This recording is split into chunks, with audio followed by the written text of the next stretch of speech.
अब एक काम करते हैं, अब लोकसभा चलते हैं नीरज जी, और यूनियन बिल्कुल बजट की तैयारी। भारत की आधिकारिक यात्रा पर आई है। ये हमारे लिए खुशी की बात है कि डॉक्टर एक्सन बजट सत्र को देखने के लिए यहाँ उपस्थित है।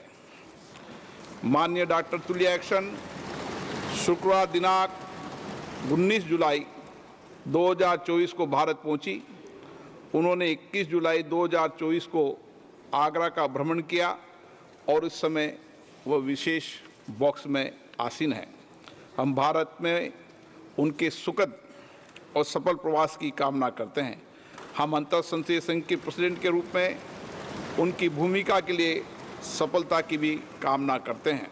उनके माध्यम से हम तंजानिया गणराज्य की संसद के सदस्यों, तंजानिया की सरकार तथा वहाँ की मित्र जनता को बधाई और शुभकामनाएं देते हैं। माननीय सदस्यगण, जैसा कि आपको समाचार भाग 2 के माध्यम से पहले ही सूचित किया जा चुका है कि माननीय वित्त मंत्री जी के बजट भाषण की प्रतियां हार्ड कॉपी के रूप में उपलब्ध कराई जाएगी।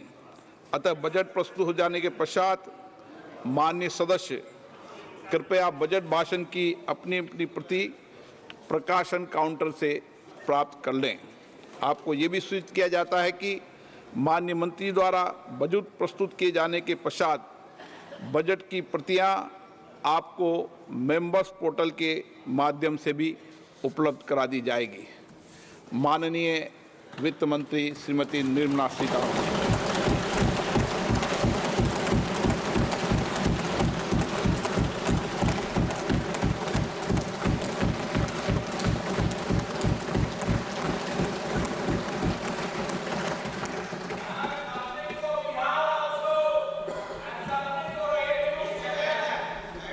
Honorable Speaker, I present the budget for 24-25. Introduction. The people of India have reposed their faith in the government led by Honorable Prime Minister Shri Narendra Modi and re-elected it for a historic third term under his leadership.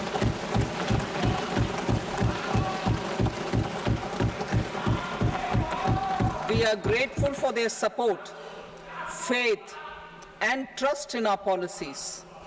We are determined to ensure that all Indians, regardless of religion, caste, gender, and age, make substantial progress in realizing their life goals and aspirations. Global context. The global economy, while performing better than expected, is still in the grip of policy uncertainties.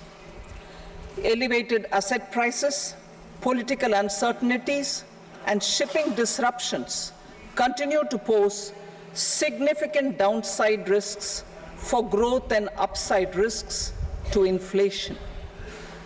In this context, India's economic growth continues to be the shining exception and will remain so in the years ahead.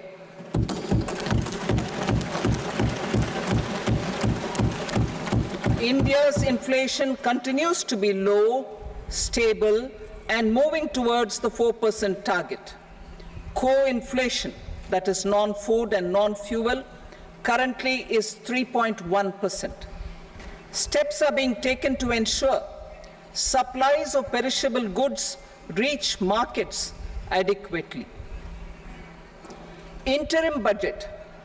As mentioned in the interim budget, we need to focus on 4 major castes, namely the Garib, Mahilaye, Yuva, and Annadata, the poor, women, youth, and the farmer. For Annadata, we announced higher minimum support prices a month ago for all major crops, delivering on the promise of at least a 50% margin over costs.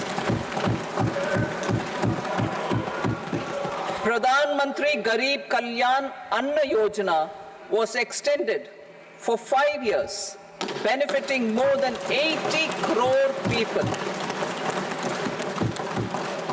Administrative actions for approval and implementation of various schemes announced in the interim budget are well underway.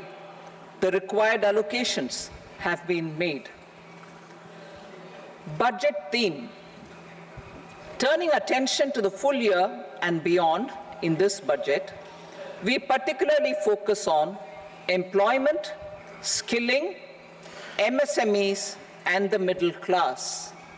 I am happy to announce the Prime Minister's package of 5 schemes and initiatives to facilitate employment, skilling, and other opportunities for 4.1 crore youth over a 5-year period, with a central outlay of 2 lakh crore rupees. I will speak about them shortly, while more details may be seen in the annexure. This year, I've made a provision of 1.48 lakh rupees, 1.48 lakh crore rupees for education, employment, and skilling. Budget priorities. The people have given a unique opportunity to our government to take the country on the path of strong development and an all-round prosperity. In the interim budget, we promise to present a detailed roadmap for our pursuit of Vikasit Bharat. In line with the strategy set out in the interim budget, this budget envisages sustained efforts on the following 9 priorities for generating ample opportunities for all. Number 1, productivity and resilience in agriculture. Number 2, employment and skilling. Number 3, inclusive human resource development and social justice. 4, manufacturing and services. 5, urban development. 6, energy security. 7, infrastructure. 8, innovation, research and development. And 9, next generation reforms. Subsequent budgets will build on these and add more priorities and actions. A more detailed formulation will be carried out as part of the economic policy framework, about which I will speak later in this speech. This budget details some of the specific actions to be initiated in the current year towards fulfillment of these priorities, with potential for transformative changes. The budget also covers some of the previously made announcements with intent to strengthen them and step up their implementation for expediting our journey towards the goal of Vikasit Bharat. Priority 1, productivity and resilience in agriculture. Transforming agricultural research. Our government will undertake a comprehensive review of the agricultural research setup to bring the focus on raising productivity and developing climate-resilient varieties. Funding will be provided in challenge mode, including to the private sector. Domain experts, both from the government and outside, will oversee the conduct of such research. Release of new varieties. New 109 high-yielding and climate-resilient varieties of 32 field and horticultural crops will be released for cultivation by farmers. Natural farming. In the next 2 years, 1 crore farmers across the country will be initiated into natural farming, supported by certification and branding. Implementation will be through scientific institutions and willing gram panchayats. 10,000 need-based bio-input resource centers will be established. Missions for pulses and oil seeds. For achieving self-sufficiency in pulses and oil seeds, We will strengthen their production, storage, and marketing. As announced in the interim budget, a strategy is being put in place to achieve Atmanirbharta for oil seeds such as mustard, groundnut, sesame, soybean, and sunflower. Vegetable production and supply chains. Large-scale clusters for vegetable production will be developed closer to major consumption centers. We will promote farmer-producer organizations, cooperatives, and startups for vegetable supply chains, including for collection and storage and marketing. Digital public infrastructure for agriculture. Buoyed by the success of the pilot project, our government, in partnership with the states, will facilitate the implementation of the digital public infrastructure in agriculture for coverage of farmers and their lands in 3 years. During this year, digital crop survey for Kharif using the DPI will be taken up in 400 districts. The details of 6 crore farmers and their lands will be brought into the farmer and land registries. Further, the issuance of Jan Samarth-based Kisan credit cards will be enabled in 5 states. Shrimp production and export. Financial support for setting up a network of nucleus breeding centers for shrimp brood stocks will be provided. Financing for shrimp farming, processing, and export will be facilitated through NABARD. National cooperation policy. Our government will bring out a national cooperation policy for systematic, orderly, and all-round development of the cooperative sector, fast-tracking growth of rural economy and generation of employment opportunities on a large scale will be the policy goal. This year, I have made a provision of 1.52 lakh crore rupees for agriculture and allied sectors.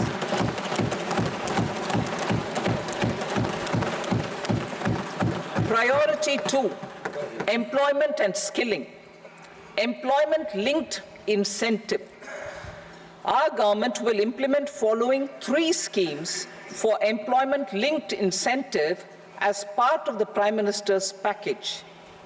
These will be based on enrollment in the EPFO and focus on recognition of first-time employees and support to employees and employers. Scheme A, first-timers.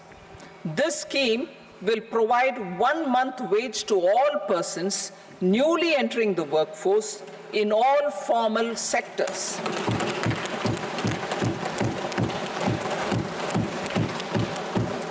Direct benefit transfer of 1 month's salary in 3 installments to first-time employees as registered in the EPFO will be up to 15,000 rupees. The eligibility limit will be a salary of 1 lakh per month. The scheme is expected to benefit 210 lakh youths.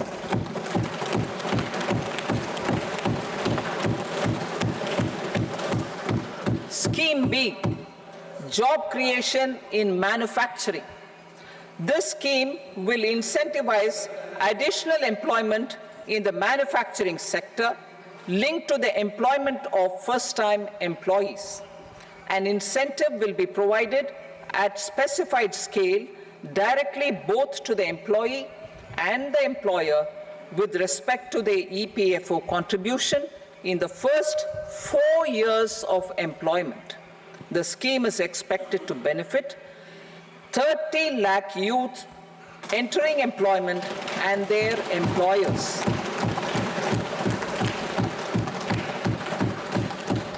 Scheme C, support to employers. This employer-focused scheme sectors.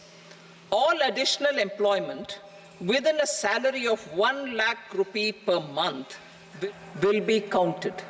The government will reimburse to employers up to 3,000 rupees per month for 2 years towards the EPFO contribution for each additional employee. The scheme is expected to incentivize additional employment of 50 lakh persons.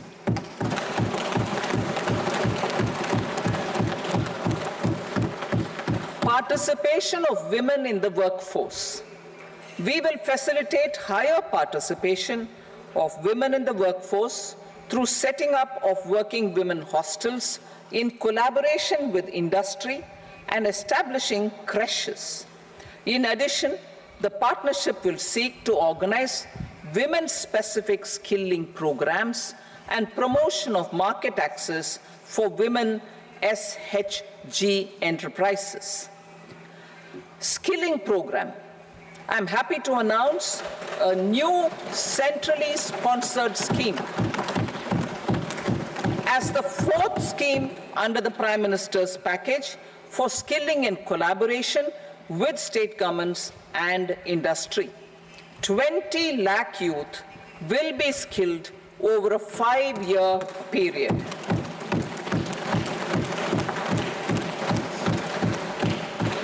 Thousand industrial training institutes will be upgraded in hub and spoke arrangements with outcome orientation.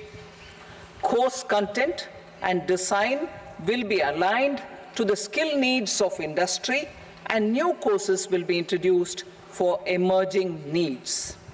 Skilling loans. The model skill loan scheme will be revised to facilitate loans up to 7.5 lakh rupees with a guarantee from a government-promoted fund. This measure is expected to help 25,000 students every year.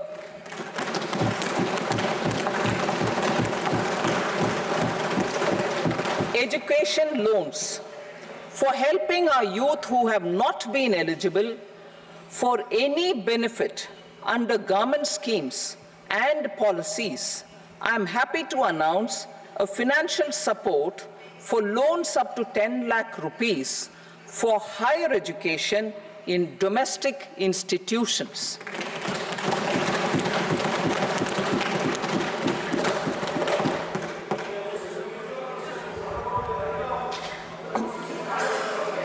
E-vouchers for this purpose. E-vouchers for this purpose will be given directly to 1 lakh students every year for annual interest subvention of 3% of the loan amount. Priority 3, inclusive human resource development and social justice, saturation approach. Our government is committed to all-round, all-pervasive, and all-inclusive development of people, particularly farmers, youth, women, and the poor. For achieving social justice comprehensively, the saturation approach of covering all eligible people through various programs, including those for education and health, will be adopted to empower them by improving their capabilities. Implementation of schemes meant for supporting economic activities by craftsmen, artisans, self-help groups, scheduled caste, scheduled tribe, and women entrepreneurs and street vendors such as the PM Vishwakarma, PM Swanidhi, National Livelihood Missions, and Stand Up India will be stepped up. Purvodaya. The states in the eastern part of the country are rich in endowments and have strong cultural traditions. We will formulate a plan, Purvodaya, for the all-round development of the eastern region of the country, covering Bihar, Jharkhand, West Bengal, Odisha, and Andhra Pradesh. This will cover human resource development, infrastructure, and generation of economic opportunities to make the region an engine to attain Vikasit Bharat. On the Amritsar-Kolkata Industrial Corridor, we will support development of an industrial node at Gaya. This corridor will catalyze industrial development of the eastern region. The industrial node at Gaya will also be a good model for developing our ancient centers of cultural importance into future centers of modern economy. This model shall showcase Vikas B, Virasat B in our growth trajectory. We will also support development of road connectivity projects, namely 1. Patna-Purnia Expressway, 2. Buxar-Bhagalpur Expressway, 3. Bodh Gaya, Rajgir, Vaishali and Darbhanga spurs, and 4. Additional 2-lane bridge over River Ganga at Buxar at a total cost of 26,000 crore rupees.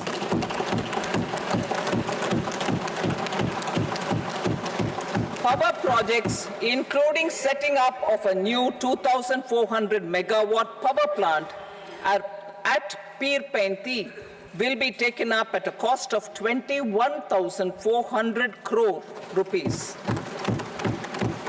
New airports, medical colleges, and sports infrastructure in Bihar will be constructed. An additional allocation to support capital investments will be provided. The requests of Bihar government for external assistance from multilateral development banks will be expedited.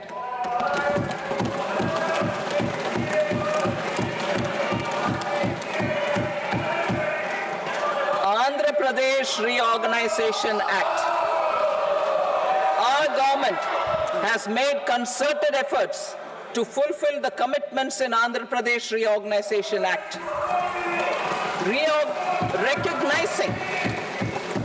Recognizing the state's need for the capital, recognizing the state's need for a capital, we will facilitate special financial support through multilateral development agencies. In the current financial year, 15,000 crore rupees will be arranged with additional amounts in future years.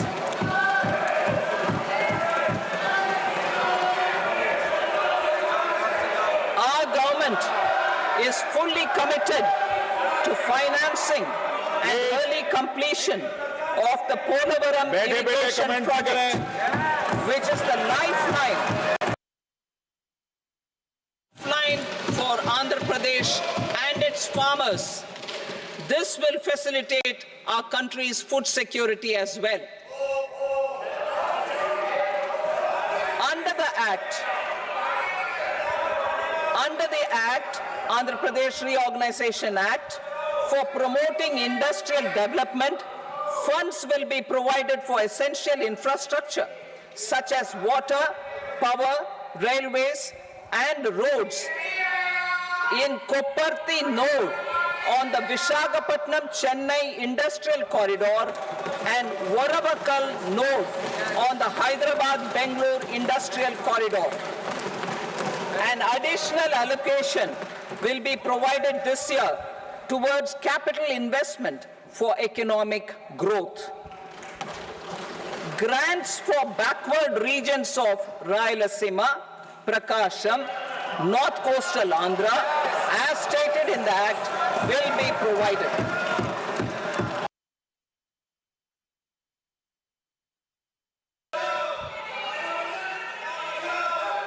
₹3 crore additional houses under the PM Awaaz Yojana, rural and urban areas in the country have been announced for which the necessary allocations are being made. Women-led development. For promoting women-led development, the budget carries an allocation of more than 3 lakh crore for schemes benefiting girls. This signals our government's commitment for enhancing women's role in economic development. Pradhan Mantri Janjatiya Unnat Gram Abhiyan, for improving the socio-economic condition of tribal communities, we will launch the Pradhan Mantri Janjatiya Unnat Gram Abhiyan by adopting saturation coverage for tribal families in tribal majority villages and aspirational districts.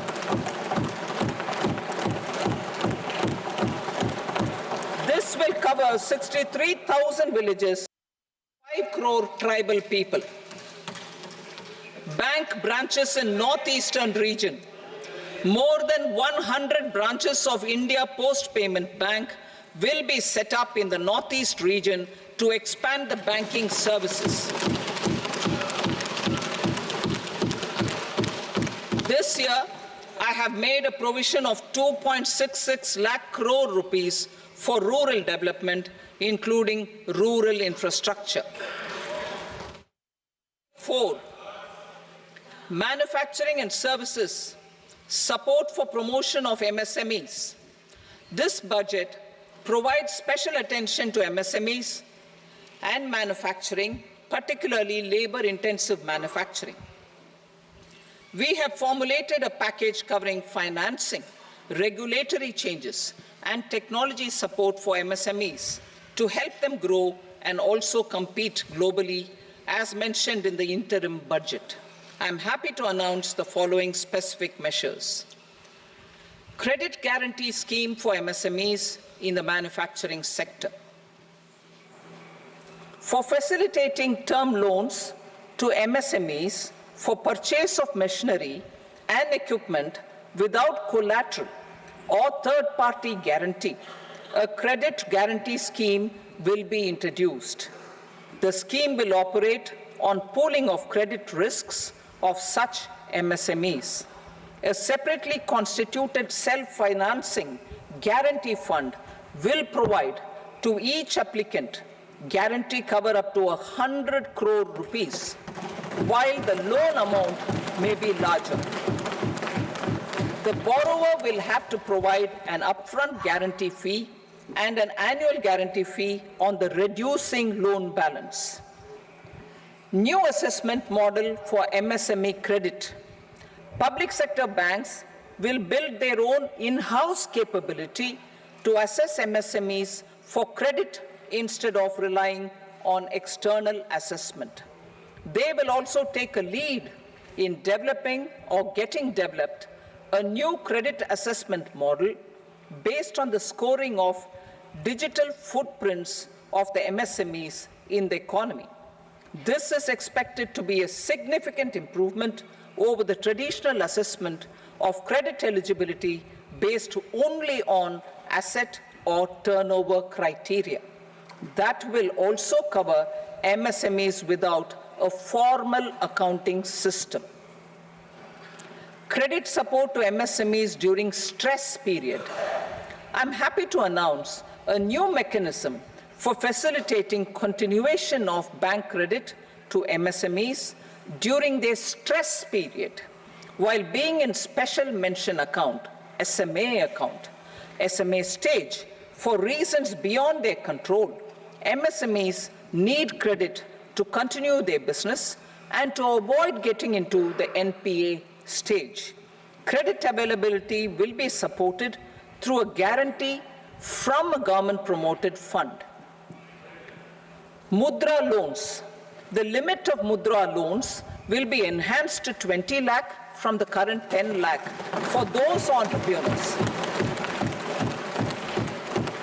who have availed and successfully repaid previous loans under the Tarun category. Enhanced scope for mandatory onboarding in trades. For facilitating MSMEs to unlock their working capital by converting their trade receivables into cash, I propose to reduce the turnover threshold of buyers for mandatory onboarding on the TREADS platform from rupees 500 crore to 250 crore rupees. This measure will bring 22 more CPSCs and 7,000 more companies onto the platform. Medium enterprises will also be included in the scope of the suppliers. SIDBI branches in MSME clusters. SIDBI will open new branches to expand its reach to serve all major MSME clusters within 3 years and provide direct credit to them. With the opening of 24 such branches this year, the service coverage will expand to 168 out of 242 major clusters. MSME units for food irradiation, quality and safety testing. Financial support for setting up of 50 multi-product food irradiation units in the MSME sector will be provided. Setting up of 100 food quality and safety testing labs with NABL accreditation will be facilitated. E-commerce export hubs. To enable MSMEs and traditional artisans to sell their products in international markets, e-commerce export hubs will be set up in public-private partnership mode. These hubs, under a seamless regulatory and logistic framework, will facilitate trade and export-related services under one roof.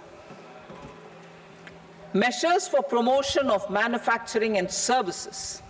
Internship in top companies. As the fifth scheme under Prime Minister's package, our government will launch a comprehensive scheme for providing internship opportunities in 500 top companies to 1 crore youth in 5 years. They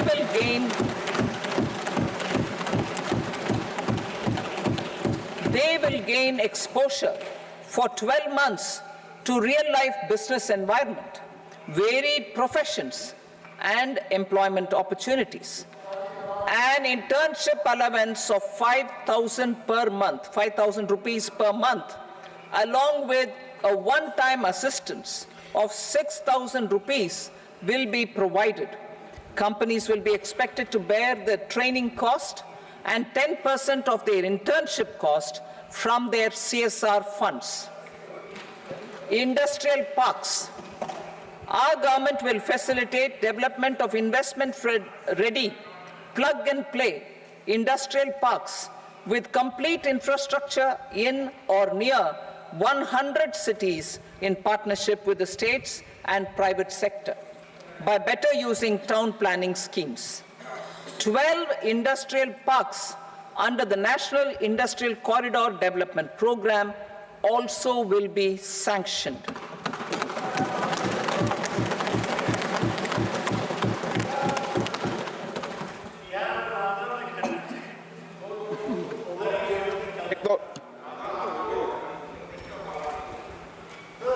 Veggie paper, no. Please, Petty.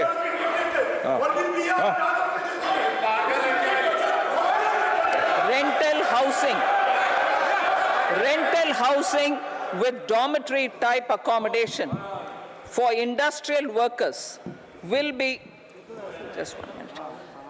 Rental housing, I repeat, rental housing with dormitory type accommodation for industrial workers will be facilitated in PPP mode with VGF support and commitment from anchor industries. Shipping industry, ownership, leasing, and flagging reforms will be implemented to improve the share of Indian shipping industry and generate more employment. Critical mineral mission. We will set up a critical mineral mission for domestic production, recycling of critical minerals, and overseas acquisition of critical mineral assets. Its mandate will include technology development, skilled workforce, extended producer responsibility framework, and a suitable financing mechanism. Offshore mining of minerals. Our government will launch the auction of the first tranche of offshore blocks for mining, building on the exploration already carried out. Digital public infrastructure applications. Turning to the services sector, I propose development of DPI applications at population scale for productivity gains, business opportunities, and innovation by the private sector. These are planned in the areas of credit, e-commerce, education, health, law and justice, logistics, MSME service delivery, and urban governance. Integrated technology platform for IBC ecosystem.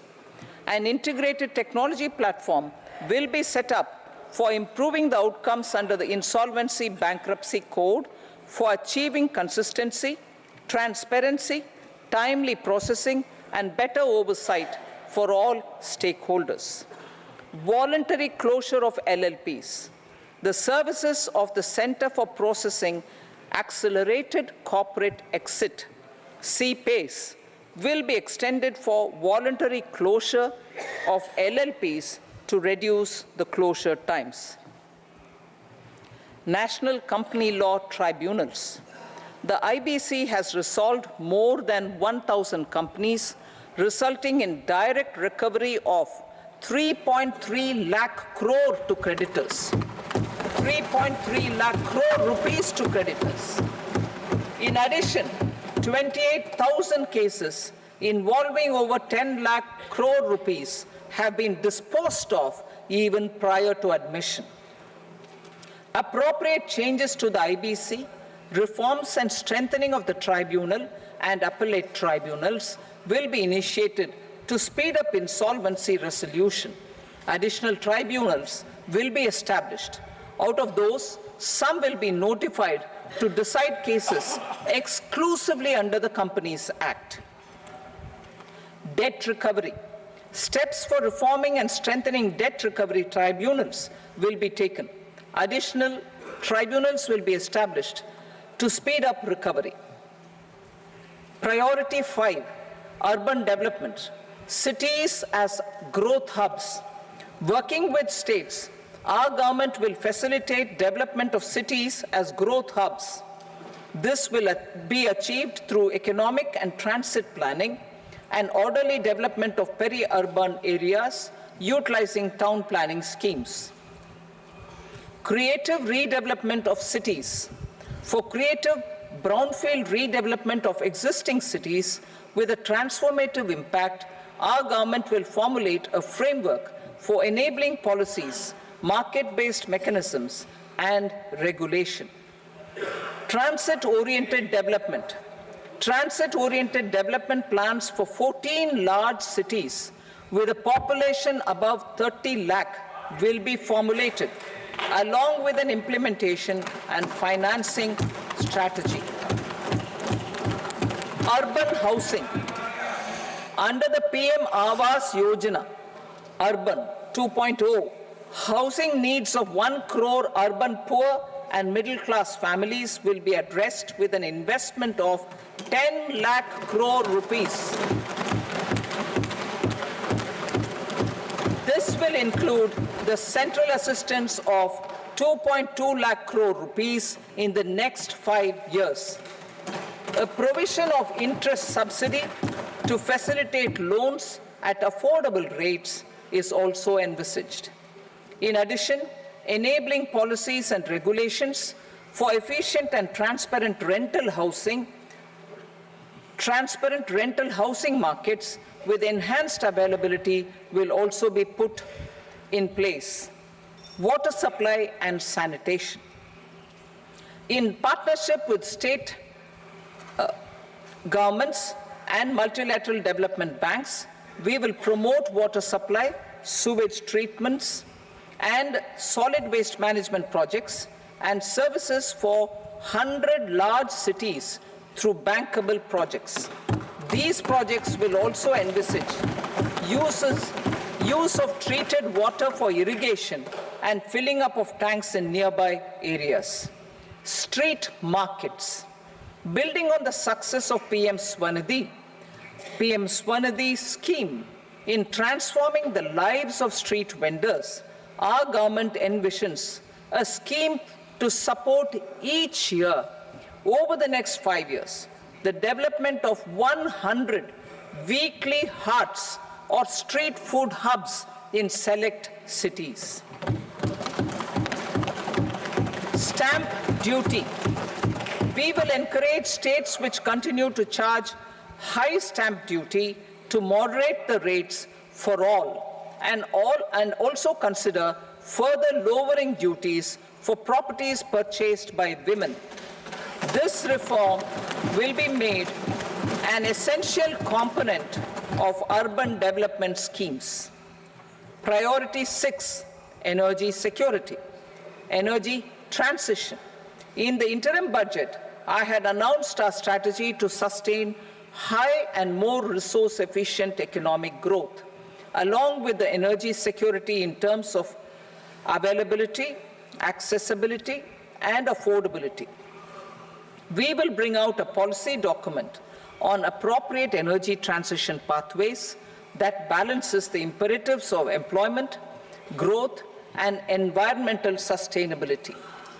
PM Surya Ghar Muft Bijli Yojana.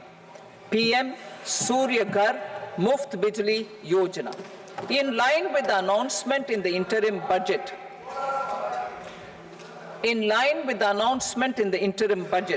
PM Surya Ghar Muft Bijli Yojana has been launched to install rooftop solar plants to enable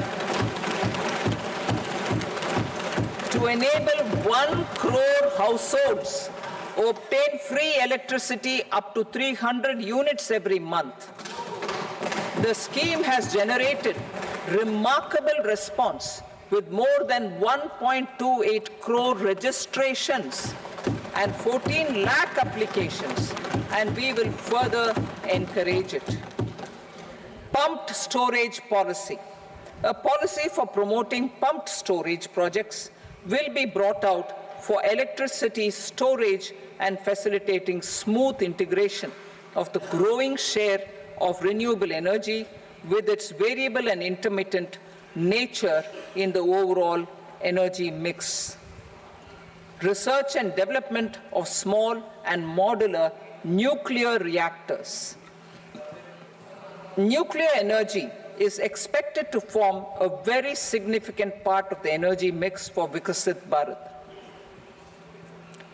Towards that pursuit, our government will partner with the private sector for 1. Setting up Bharat Small Reactors, 2.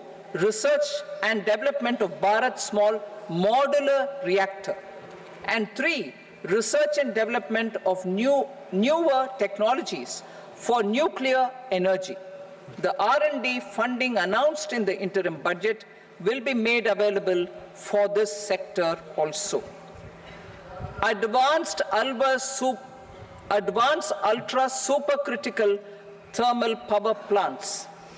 The development of indigenous technology for advanced ultra supercritical thermal power plants with much higher efficiency has been completed.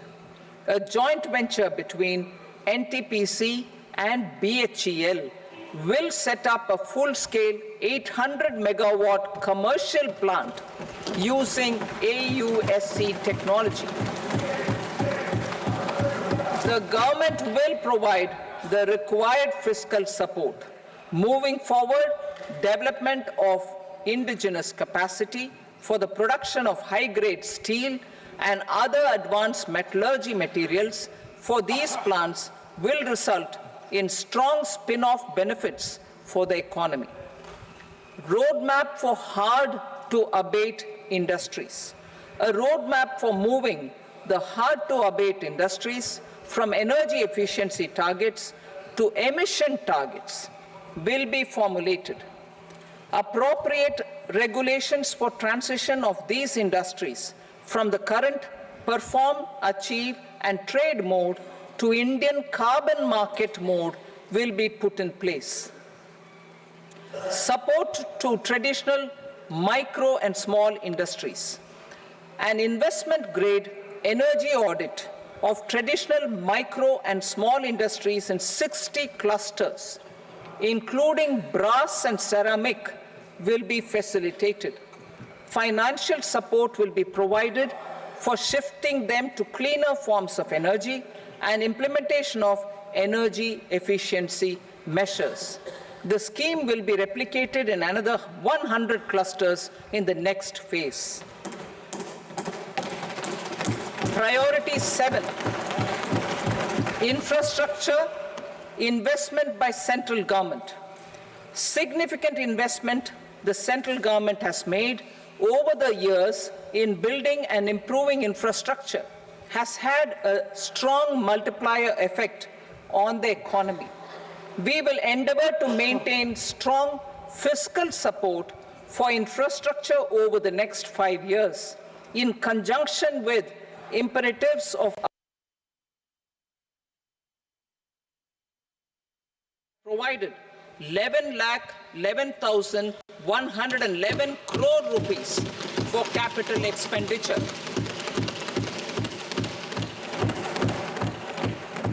This would be 3.4% of our GDP. Infrastructure investment by state governments. We will encourage states to provide support of similar scale for infrastructure, subject to their development priorities. A provision of 1.5 lakh crore rupees for long-term interest-free loans have been made this year also to support private investment in infrastructure. Investment in infrastructure by private sector will be promoted through viability gap funding and enabling policies and regulations. A market-based financing framework will be brought out.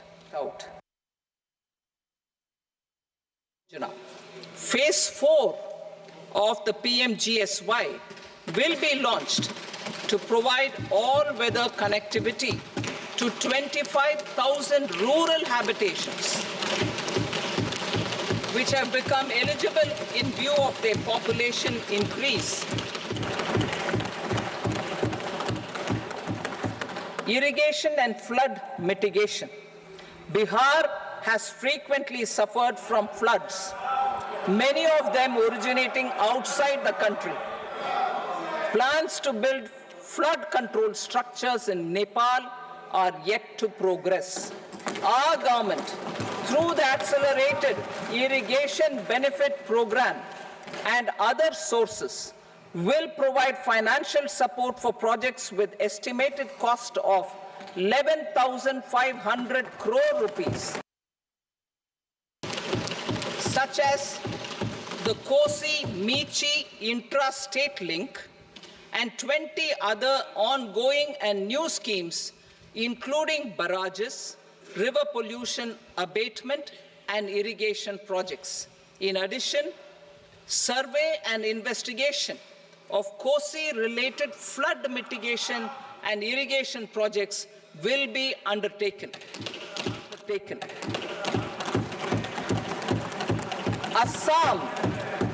Assam grapples with floods every year by the Brahmaputra River and its tributaries originating outside India.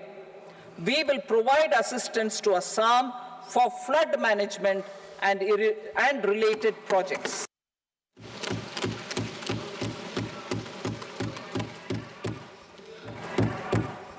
Himachal Pradesh suffered extensive losses due to floods last year. Our government will provide assistance to the state for reconstruction and development assistance.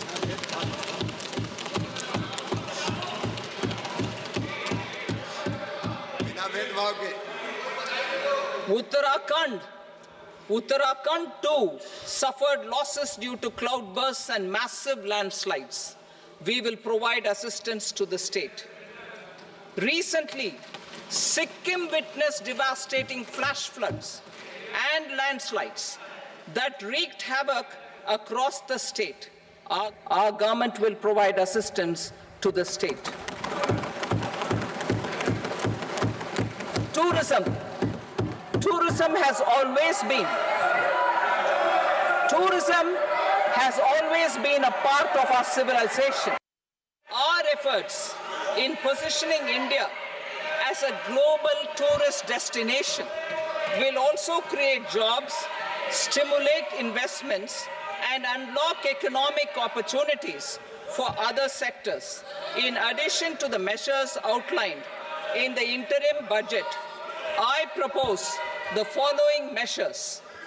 Vishnupad Temple at Gaya and Mahabodhi Temple at Bodh Gaya in Bihar are of immense spiritual significance. Of Vishnupad Temple corridor and Mahabodhi Temple corridor will be supported, modeled on the successful Kashi Vishwanath Temple corridor to transform them into world-class pilgrim and tourist destinations. Rajgir holds immense religious significance for Hindus, Buddhists and Jains. The 20th Tirthankara Muniswarata temple in the Jain temple complex is ancient. The Saptarishi or the 7 hot springs form a warm water Brahmkund that is sacred. A comprehensive development initiative for Rajgir will be undertaken. Our government will Nalanda as a tourist center, besides reviving Nalanda University to its glorious stature. Odisha's scenic beauty,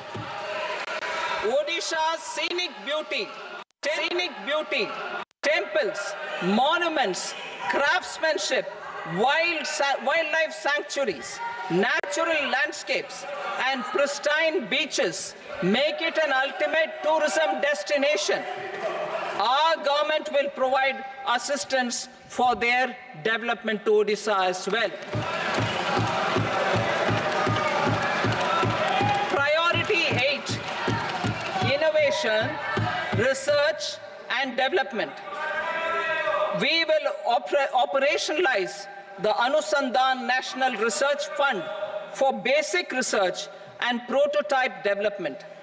Further, we will set up a mechanism for spurring private sector-driven research and innovation at commercial scale with a financing pool of 1 lakh crore rupees in line with the announcement in the interim budget. Space economy. With our continued emphasis on expanding the space economy by 5 times in the next 10 years, a venture capital fund of 1,000 crore rupees will be set up. Priority 9, next generation reforms. Economic policy framework. We will formulate to delineate the overarching approach to economic development and set the scope of the next generation of reforms for facilitating employment opportunities and sustaining high growth. Our government will initiate and incentivize reforms for 1, improving productivity of factors of production, and 2, facilitating market become more efficient. These reforms will cover all factors of production, namely land, labor, capital, and entrepreneurship, and technology as an enabler of improving total factor productivity and bridging inequality. Effective implementation of several of these reforms requires collaboration between the center and the states and building consensus as development of the country lies in development of the states. For promoting competitive federalism, and incentivizing states for faster implementation of reforms, I propose to earmark a significant part of the 50-year interest-free loan. Working with the states, we will initiate the following reforms.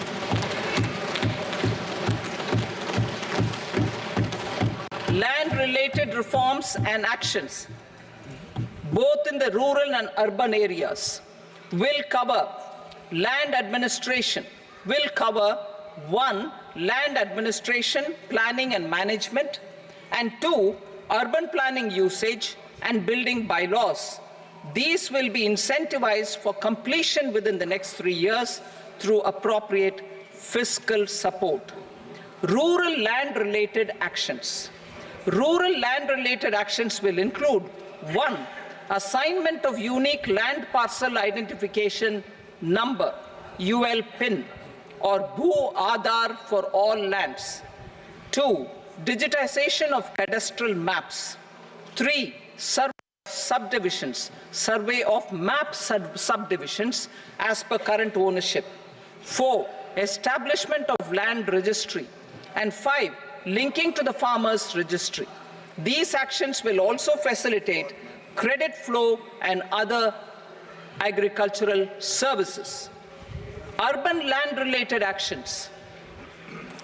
Land records in urban areas will be digitized with GIS mapping. An IT-based system for property record administration, updating, and tax administration will be established. These will also facilitate improving the financial position of urban local bodies. Labor-related reforms. Services to labor. Our government will facilitate the provision of a wide array of services to labor, including those for employment and skilling. A comprehensive integration of e-Shram portal with other portals will facilitate such one-stop solution.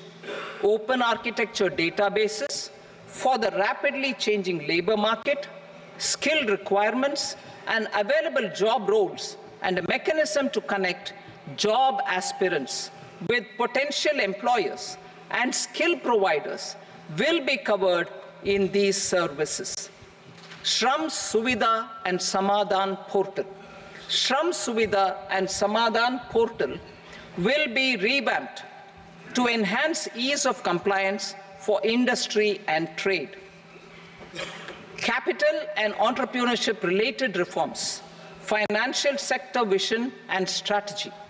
For meeting financing needs of the economy, our government will bring out a financial sector vision and strategy document to prepare the sector in terms of size, capacity, and skills. This will set the agenda for the next 5 years and guide the work of the government, regulators, financial institutions, and market participants. Taxonomy for climate finance. We will develop taxonomy for climate finance for enhancing the availability of capital for climate adaptation and mitigation. This will support achievement of the country's climate commitments and green transition. Variable capital company structure. We will seek the required legislative approval for providing an efficient and flexible mode for financing leasing of aircrafts and ships and pooled funds of private equity through a variable company structure. Foreign direct investments. The rules and regulations for foreign direct investment and overseas investments will be simplified to 1. Facilitate foreign direct investments, 2. Nudge prioritization, and 3. Promote for using Indian rupee as a currency for overseas investment. NPS Vatsalya. NPS Vatsalya, a plan for contribution by parents and guardians for minors, will be started. On attaining the age of majority, the plan can be converted seamlessly into a normal NPS account. Use of technology. We have successfully used technology for improving productivity and bridging inequality in our economy during the past 10 years. Public investment in digital infrastructure and innovations by the private sector have helped in improving access of all citizens, particularly the common people, to market resources, education, health and services. We will step up adoption of technology towards digitalization of the economy. Ease of doing business. For enhancing ease of doing business, we are already working on the Jan Vishwas Bill 2.0. Further, states will be incentivized for implementation of the business reforms, action plans, and digitalization. Data and statistics. For improving data governance, collection, processing statistics, different sectoral databases, including those established under the Digital India Mission, will be utilized with active use of technology tools. New pension scheme. The committee to review the NPS has made considerable progress in its work. I am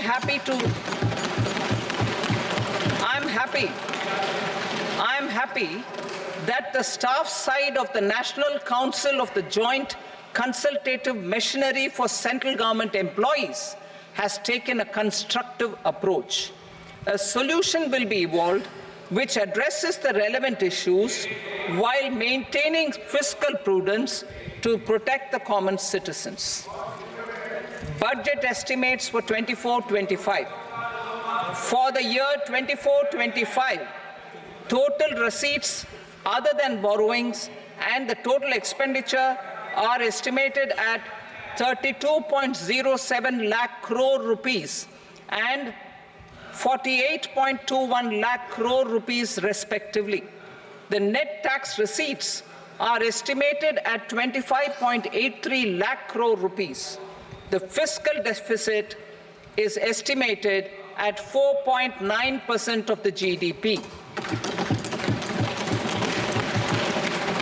The gross and the net market borrowings through dated securities during 24-25 are estimated at 14.01 lakh crore rupees and 11.63 lakh crore rupees respectively. Both will be less than that in 23-24. The fiscal consolidation path announced by me in 2021 has served our economy very well, and we aim to reach the deficit below 4.5% next year. The government is committed to staying the course. From 2026-27 onwards, our endeavor will be to keep the fiscal deficit each year such that the central government's debt will be on a declining path as percentage of GDP. I will now move to Part B.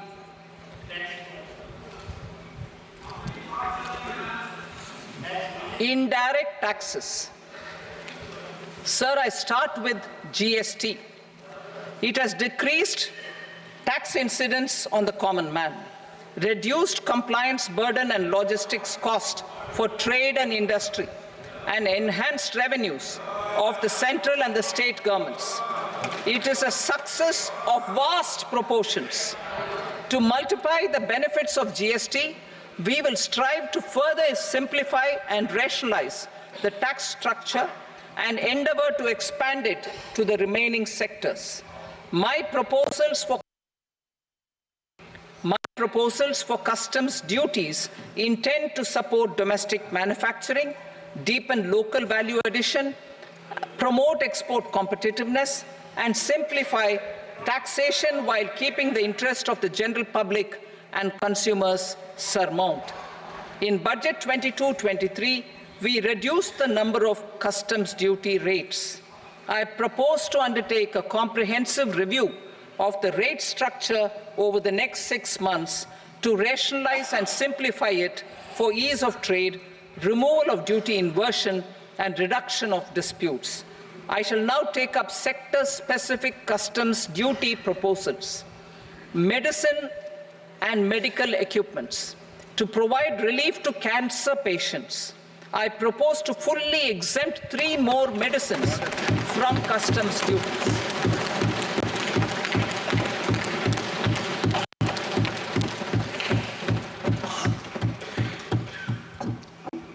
I also propose changes in the BCD on X-ray tubes and flat panel detectors for use in medical X-ray machines under the phased manufacturing program so as to synchronize them with the domestic capacity addition. Mobile phone and related parts. With a 3-fold increase in domestic production and almost a 100-fold jump in exports of mobile phones over the last 6 years, the Indian mobile industry has matured. In the interest of consumers, I now propose to reduce the BCD on mobile phone, mobile PCBA, and mobile charger to 15%. Minerals such as lithium, copper, cobalt, and rare earth elements are critical for sectors like nuclear energy, renewable energy, space, defense, telecommunications, and high-tech electronics. I propose to fully exempt customs duties on 25 critical minerals and reduce BCD on 2 of them. This will provide a major fillip to the processing and refining of such minerals and help secure their availability for these strategic and important sectors. Solar energy. Energy transition is critical in the fight against climate change. To support energy transition, I propose to expand the list of exempted capital goods for use in the manufacture of solar cells and panels in the country. Further, in view of sufficient domestic manufacturing capacity of solar gas, glass, and tinned copper interconnect, I propose not to extend the exemption of custom duties provided to them. Marine products. India's seafood exports in the last financial year touched an all-time high of more than 60,000 crores of rupees. Frozen shrimp accounted for about 2/3 of these exports. To enhance their competitiveness, I propose to reduce BCD on certain broodstock, polychaete worms, shrimp, and fish feed to 5%. I also propose to exempt customs duty on various inputs for manufacture of shrimp and fish feed. Leather and textile. Similarly, to enhance the competitiveness of exports in the leather and textile sectors, I propose to reduce BCD on real down-filling material from duck or goose. I am also making additions to the list of exempted goods for manufacture of leather and textile garments, footwear, and other leather articles for export. To rectify inversion in duty, I propose to reduce BCD subject to conditions on methylene diphenyl diisocyanate, MDI, for manufacture of spandex yarn from 7.5 to 5%. Furthermore, the export duty structure on raw hides, skin, and leather is proposed to be simplified and rationalized. Precious metals. To enhance domestic value addition in gold and precious metal jewelry in the country, I propose to reduce customs duties on gold and silver to 6% and that of platinum to 6.4%. Other metals. Steel and copper are important raw materials. To reduce their cost of production, I propose to remove the BCD on ferronickel and blister copper. I am also continuing with nil BCD on ferrous scrap and nickel cathode and concessional BCD of 2.5% on copper scrap. Electronics. To increase value addition in the domestic electronics industry, I propose to remove the BCD subject to conditions on oxygen-free copper, for manufacture of resistors. I also propose to exempt certain parts for manufacture of connectors. Chemicals and petrochemicals. To support existing and new capacities, I propose to increase the BCD on ammonium nitrate from 7.5% to 10%. Plastics. PVC flex banners are non-biodegradable and hazardous for environment and health. To curb their imports, I propose to raise the BCD on them from 10 to 25%. Telecommunication equipment. To incentivize domestic manufacturing, I propose to increase the BCD from 10 to 15% on PCBA of specified telecom equipment. Trade facilitation. To promote domestic aviation and boat and ship MRO, I propose to extend the period for export of goods imported for repairs from 6 months to 1 year. I'll read that again. To promote domestic aviation and boat and ship maintenance, repair and operations, I propose to extend the period for export of goods imported for repairs from 6 months to 1 year. In the same vein, I propose to extend the time limit for re-import of goods for repairs under warranty from 3 to 5 years. I now move to direct taxes. We will continue our efforts to simplify taxes, improve taxpayer services, provide tax certainty, and reduce litigation while enhancing revenues for funding the development and welfare schemes of the government. It has been our endeavor to simplify taxation. We have taken a number of measures in the last few years, including introduction of simplified tax regimes without exemptions and deductions for corporate tax and for personal income tax. This has been appreciated by taxpayers. 58% of corporate tax came from the simplified tax regime in the financial year 22-23. Similarly, as per data available till now, for the last fiscal, more than 2/3 have availed the new personal income tax regime. Comprehensive review of the Income Tax Act. I am now announcing a comprehensive review of the Income Tax Act 1961. The purpose is to make the Act concise, lucid, easy to read and understand. This will reduce disputes and litigation, thereby providing tax certainty to the taxpayers. I will also bring down the demand embroiled in litigation. It is proposed to be completed in 6 months. A beginning is being made in the finance bill by simplifying the tax regime for charities, tedious rate structures, provisions of reassessment and such provisions, and capital gains taxation. Simplification for charities and tedious. Two tax exemption regimes. The two tax exemption regimes for charities are proposed to be merged into one.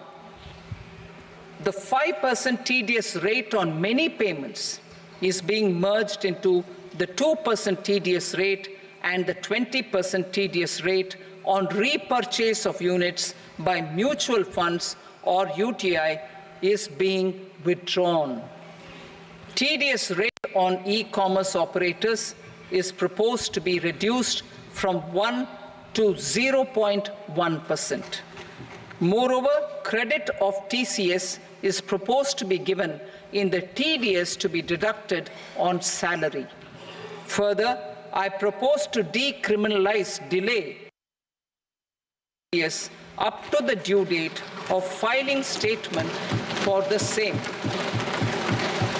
I also plan to provide a standard operating procedure for tedious defaults and simplify and rationalize the compounding guidelines for such defaults. Simplification of reassessment. I propose to thoroughly simplify the provisions for reopening and reassessment.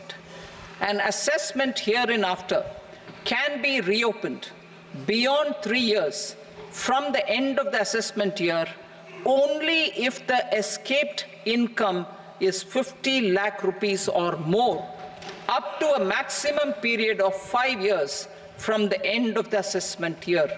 Even in such cases, a time limit of 6 years before the year of the search, as against the existing time limit of 10 years, is being proposed. This will reduce tax uncertainty and disputes. Simplification and rationalization of capital gains. Capital gains taxation is also proposed to be hugely simplified. Short-term gains on certain financial assets shall henceforth attract a tax rate of 20%, while that on all other financial assets and all non-financial assets shall continue to attract the applicable tax rate. Long-term gains on all financial and non-financial assets, on the other hand, will attract a tax rate of 12.5%. For the benefit of the lower and the middle income classes, I propose to increase the limit of exemption of capital financial assets to 1.25 lakh rupees per year. Listed financial assets held for more than a year will be classified as long-term, while unlisted financial assets and all non-financial assets will have to be held for at least 2 years to be classified as long-term. Unlisted bonds and debentures, debt mutual funds, and market-linked debentures, irrespective of holding period, however, will attract tax on capital gains at applicable rates. Taxpayer services. All the major taxpayer services under GST and most services under customs and income tax have been digitalized. All remaining services of customs and income tax, including rectification and order giving effect to appellate orders, shall be digitalized and made paperless over the next 2 years. Litigation and appeals. While our concerted efforts to reduce pendency of appeals at various appellate fora are beginning to show good results, it will continue to engage our highest attention. To dispose of the backlog of first appeals, I plan to deploy more officers to hear and decide such appeals, as large tax effect. For resolution of certain income tax disputes pending in appeal, I am also proposing Vivad Se Vishwas Scheme 2024. Further, I propose to increase monetary limits for filing appeals related to direct taxes, excise, and service tax in the tax tribunals, high courts, and Supreme Court to 60 lakh rupees, 2 crore rupees, and 5 crore respectively. With a view to reduce litigation and provide certainty in international taxation, we will expand the scope of safe harbor rules and make them more attractive. We will also streamline the transfer pricing assessment procedure. Employment and investment. I have a few proposals to promote investment and foster employment. First of all, to bolster the Indian startup ecosystem, boost the entrepreneurial spirit, and to support innovation, I propose to abolish the so-called angel tax for all classes of investors. Second, there is tremendous potential for cruise tourism in India. To give a fillip to this employment-generating industry, I am proposing a simpler tax regime for foreign shipping companies operating domestic cruises in the country. Third, India's as a world leader in the diamond cutting and polishing industry, which employs a large number of skilled workers. To further promote the development of this sector, we would provide for safe harbor rates for foreign mining companies selling raw diamonds in the country. Fourth, to attract foreign capital for our development needs, I propose to reduce the corporate tax rate on foreign companies from 40 to 35%. Deepening the tax base. I have a couple of proposals for deepening the tax base. First, security transaction tax on futures and options of securities is proposed to be increased to 0.02% and 0.1% respectively. Second, for reasons of equity, I propose to tax income received on buyback of shares in the hands of recipients. Other proposals. To improve social security benefits, deduction of expenditure by employers towards NPS is proposed to be increased from 10 to 14% of the employee's salary. Similarly, deduction of this expenditure up to 14% of salary from the income of employees in private sector, public sector banks and undertakings opting for the new tax regime is proposed to be provided. Indian professionals working in multinationals get ESOPs and invest in social security schemes and other movable assets abroad. Non-reporting of such small foreign assets has penal consequences under the Black Money Act. Such non-reporting of movable assets up to 20 lakh rupees is proposed to be depenalized. Other major proposals in the finance bill relate to withdrawal of equalization levy of 2%, expansion of tax benefits to certain funds and entities in IFSCs, and immunity from penalty and prosecution to benamidar on full and true disclosure so as to improve conviction under the Benami Transaction Prohibition Act 1988. Personal income tax. Coming to personal income tax rates, I have two announcements to make for those opting for the new tax regime. First, the standard deduction for salaried employees is proposed to be increased from 50,000 to 75,000 rupees.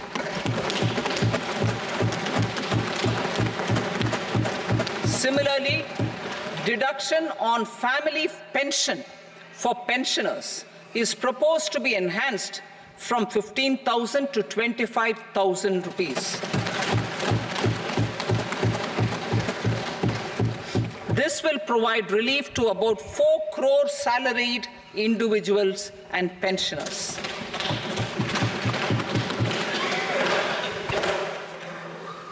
Second, in the new tax regime, the tax rate structure is proposed to be revised as follows. 0 to 3 lakh rupees, nil. 3 to 7 lakh rupees, 5%. 7 to 10 lakh rupees, 10%. 10 to 12 lakh rupees, 15%. 12 to 15 lakh rupees, 20%. And above 15 lakh rupees, 30%. As a result of these changes, a salaried employee in the new tax regime stands to save up to 17,500 rupees in income tax.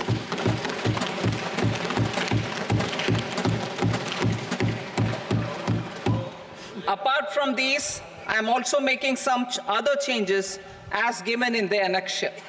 As a result of these proposals, revenue of about 37,000 crore, that is 29,000 crore in direct taxes and 8,000 crore in indirect taxes will be foregone, while revenue of about 30,000 crore rupees will be additionally mobilized.